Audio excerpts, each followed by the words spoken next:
फुसुर फुसुर गोठिया वो बैठे हम अकेला माँ, फुसुर फुसुर गोठिया वो बैठे हम अकेला माँ। आबे वो दाम खेड़ा के मेला माँ, आबे वो दाम खेड़ा के मेला माँ। फुसुर फुसुर गोठिया वो बैठे हम अकेला माँ, फुसुर फुसुर गोठिया वो बैठे हम अकेला माँ। आ गयो जी दाम खेड़ा के मेला माँ, आ गयो जी दाम खेड़ा के मेला माँ।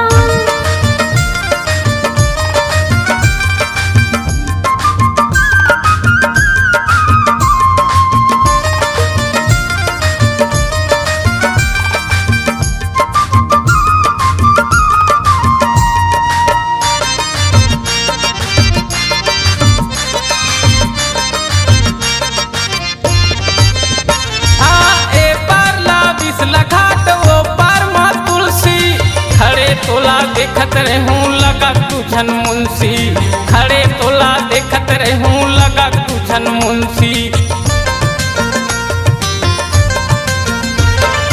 हे पारला बिसला घाट वो पार माँ तुलसी खड़े तोला देखत रहूं लगा तुझन मुंशी, खड़े तोला देखत रहूं लगा तुझन मुंशी।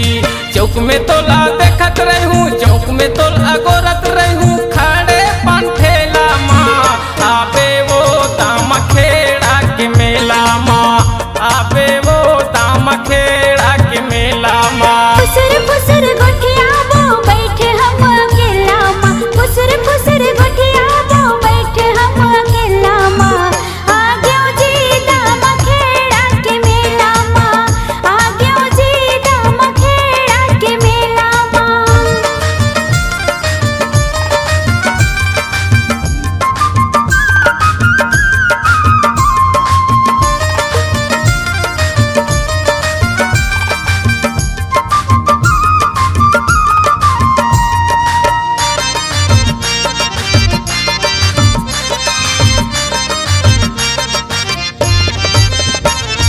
पाँव के मैं पैरेलो हूँ कमर बर कर धनिया जी, पाँव के मैं पैरेलो हूँ कमर बर कर धनिया जी। बना के तल जा संगी अपन दुल्हनिया जी।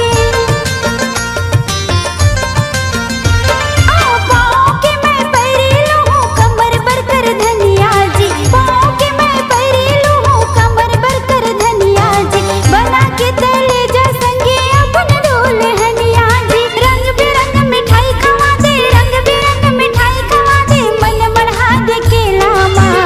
आहूँगा दाम खेड़ा के मेला माँ, आहूँ जी दाम खेड़ा के मेला माँ। फुसुर फुसुर गोठिया वो बैठे हम अकेला माँ, फुसुर फुसुर गोठिया वो बैठे हम अकेला माँ।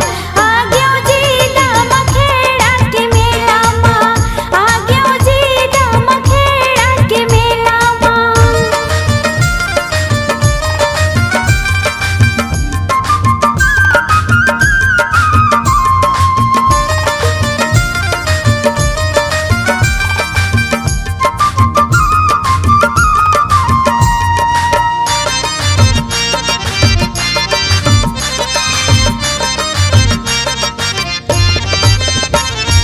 काका तैले बेटूरी मोला वो बताना, दूसरला देख के तय झन वो ल जाना, दूसरला देख के तय झन वो ल जाना। काका तैले बेटूरी मोला रे बताना, दूसरला देख के तय झन वो ल जाना, दूसरला देख के तय झन वो ल जाना। अरे रंग बिरंगी